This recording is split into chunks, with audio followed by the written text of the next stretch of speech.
So what's going on, y'all?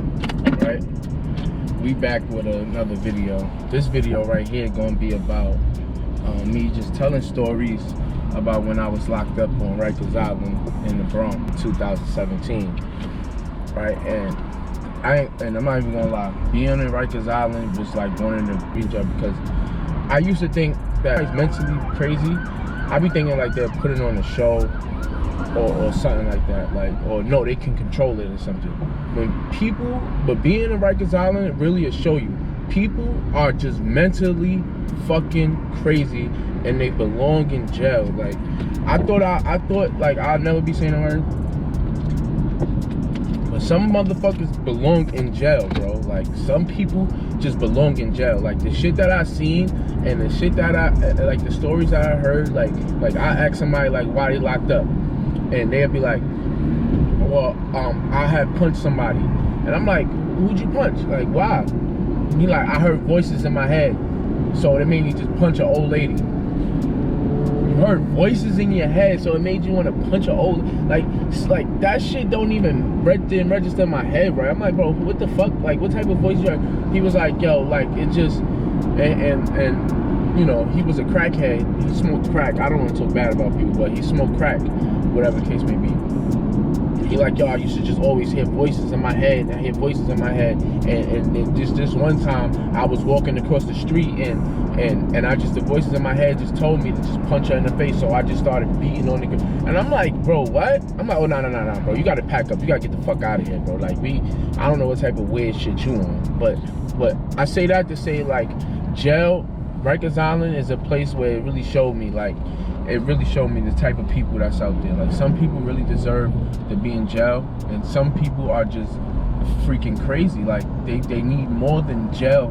They need, like, help, like, go to an institution and find help, whatever. So let me tell you about this time, right? I was in the 6th building in EMTC. I'm just finishing off of my bid. I had copped out to city billing. I had got indicted with 14 other people, my project, whatever the case may be. So 14 of us got indicted off a gang and conspiracy indictment. You know, none of us told. You know, we all held it down. You know what I'm saying? So we kept fighting in court, and everybody got off a short amount of time. I got caught with 50 grams, and I had a conspiracy, an E-class felony conspiracy, and a 50-gram possession charge of crack, drug controlled substance. So when I got indicted 2 months later, when they grabbed us, because anybody from New York that know, like, I tell you, like, they do gang indictments, like, in every project, like, all the time. Like, they do that shit everywhere. Like, in the 5 boroughs, they always do that. So I guess it was our turn to get indicted, whatever. You know, it ain't nothing wrong with that. I looked at it like, I took that experience of 9 months in jail, just getting my head right and really focusing on what I want to be and what I want to do with myself. Like, do I want to be back in the same predicament? So yeah, let me tell you about the story though. Anyways, so this particular story that I'm going to tell y'all is about this guy that I was locked up in EMTC with, right? And I'm not even gonna lie, this made me not, like, I was told this before, right? But now for sure, I'm always gonna use this. If you see somebody that's like 40 or older and they don't got no facial hair, they got a bald head, they don't got a mustache, they don't got a spick of hair on their face or nothing, 9 times out of 10, he's a pedophile, a child molester. It's something up with him, I swear to God. Especially if they came from jail before. It's something up with him, so you should watch him, all right? Watch him. So anyways, it was this one dude that, I was in EMTC, 9 lower, finishing out the rest of my bid. So some dude, right? We in lockdown. No, he comes in the house, he mad cool. Like, I ain't gonna say he mad cool, fuck that. He was not mad cool. He was just somebody that, like, you know, he was cool. You could talk, like, you know what I'm saying? You could have a regular conversation with him at first. You know what I'm saying? He used to just, like, he just said, like, he had a 10-year bid, he in here for a parole violation. And for those who ever been in the 6th building know that when you get a parole violation, you know, 9 times out of 10 you go into the 6th building to finish, either find out your fate or to finish your time, finish your violation. So he was in EMTC because he was finishing out his parole, and I was in EMTC because I was copping out to my 9 months. I was finishing that. So we used to play chess, you know what I mean? Regular cool old head, cool dude. Used to play chess. I used to bust his paws. We used to like, you know, like regular shit. He was cool with the house, bro. So this particular day, right? Now, for those who know how like Rikers Island bubble look and the EMTC, it's just like she's in like a box that's right there. Once you walk through the doors, she's in a box, and then it's another CO that's in the front desk. That's the floor CO. It's a floor CO, and then it's a bubble CO. There's 2 COs in every dorm. It's one on the floor and one in the bubble. So whatever. It's lock-in time now. Lock-in is like, I think if I remember clearly, it's from either 2 to 3 or 3 to 4. And when it's lock-in, they do that so the COs can change shifts. So it's time. So every CO get like 8 hours. You know, the 8-hour work time, and after the 8 hours, you know, the other COs got to come and change shifts. So one CO leaves the floor, and one stays in the bubble until the other CO that's changing for him come. They relieve her, whatever the fuck they used to call it. But you know that CO comes and change, and they come for the other CO to change shifts. So the CO's in the bubble, she just got her head down, just writing, doing whatever the fuck the CO shit she do. And we in lockdown now. So it's 55 and 60 of us in the dorm. It's mad of us. It's lock-in time. It's a hot ass summer day. It's super hot. I'm talking about like in Rikers in the 6th building. There's only there's only 2 fans to every dorm, 2 big ass fans, and niggas is fighting for these fans. So, and it was in the summertime, super hot in the summertime. It's like 1,000,000,000 degrees in the dorm. And for those who've been to EMTC know, yo, when it's hot in the summertime, it gets hot. The 2 dry ass fans that's really blowing out hot air and it's dirty really don't do that much help. And niggas be fighting, brawling, and risking their life for them shits. You know what I'm saying? So niggas is just it's super hot, and it's 60 niggas in the dorm, right? Now, one day we playing cards to do that I'm talking about, right? We playing cards together. Now they call locking everybody to their bed. We all go to our bed, right? Now I go in my bed, I jump in my whip. You know, the whip, that's like we call the radios. We put on your music, like jumping in the whip. You just listen in the car ride. You listen to the music in the car. So I'm in my zone. I'm just chilling. Yeah, boom. I'm chilling and shit. My man tapped me on my shoulder like, yo, shot. I'm like, what happened, bro? I'm thinking something about to jump off. I'm like, what happened? He like, yo, look at the nigga we was just playing chess with. Look what he doing, bro. He's in Broadway. Broadway is in a 60-man dorm, it's beds, rows, and stuff like that. Broadway is the middle. Very middle. The first row, middle bed. That's Broadway. Like when you in the front. Bro, it's 60 niggas in a hot-ass dorm. This man is butt-ass naked. We just left the fucking day room from playing chess, like literally like 3 minutes ago. I don't know how he got naked so quick. Pause. Bro, the nigga is beating off, going a mile a minute, dick out, boom, boom, boom, boom, boom. I'm like, oh no, look at the nigga we were just playing chess with. Yo, bro, the nigga was jerking off, bro. I was like, what the fuck? Like, everybody, like, yo, I swear, everybody was talking, it was mad loud. Now, everybody just starting to notice now. Bro, I swear, the fucking room got quiet.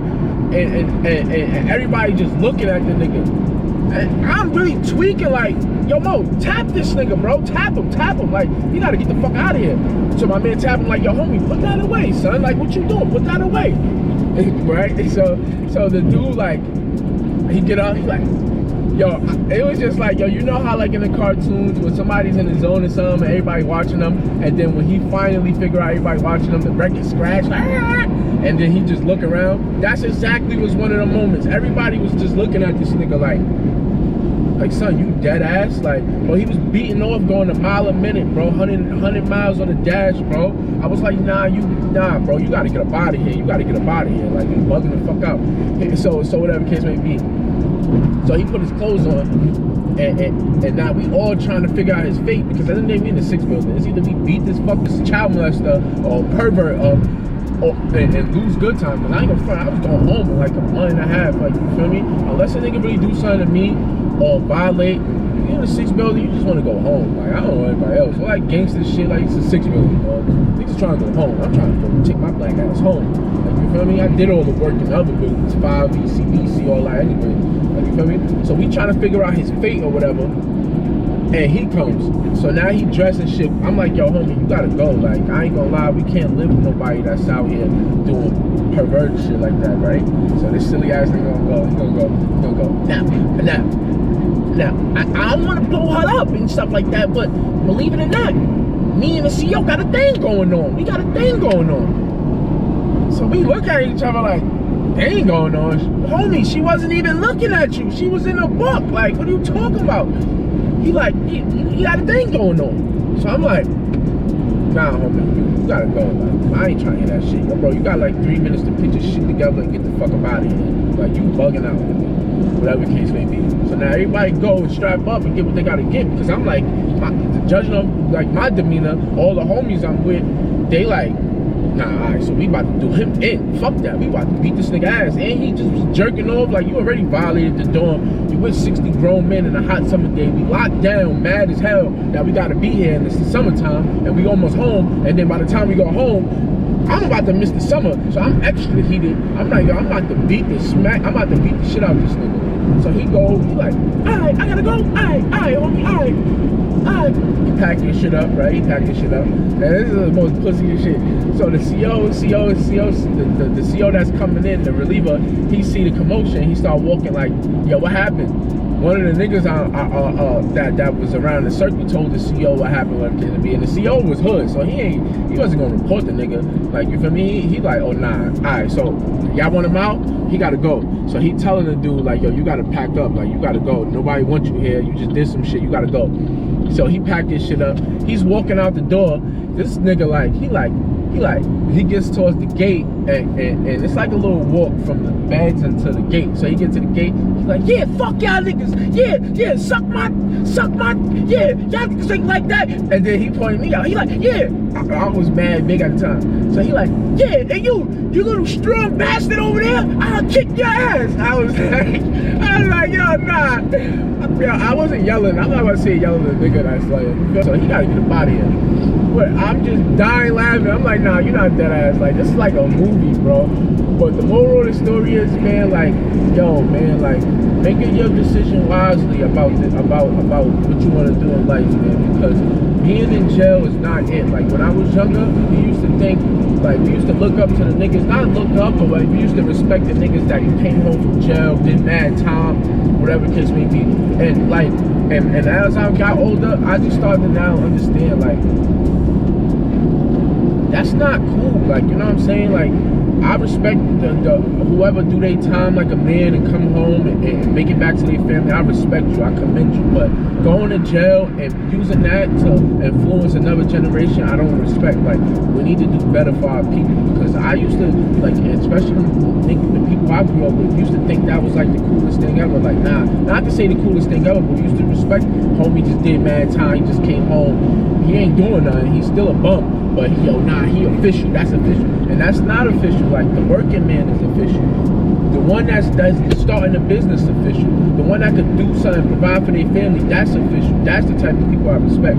We need to start setting better examples, because me coming from the Bronx, I used to think that was just like the realest shit ever, man. Like, and if I used to think that, I couldn't imagine who else think like how I think. You know what I'm saying? So yeah, man, it's just like, be mindful of what you do in life and how it's going to affect the people that's coming up, even your family members, the people who watch you, and you know what I'm saying? Do what you gotta do, handle what you gotta handle. Be a man, have morals, have principles, have integrity. Do your time, never be a rat. But at the end of the day, be yourself. You don't gotta be a gangster to be out here. And that's all I just wanted to say. So if you want to hear more about these stories or these videos, let me know. It's your boy.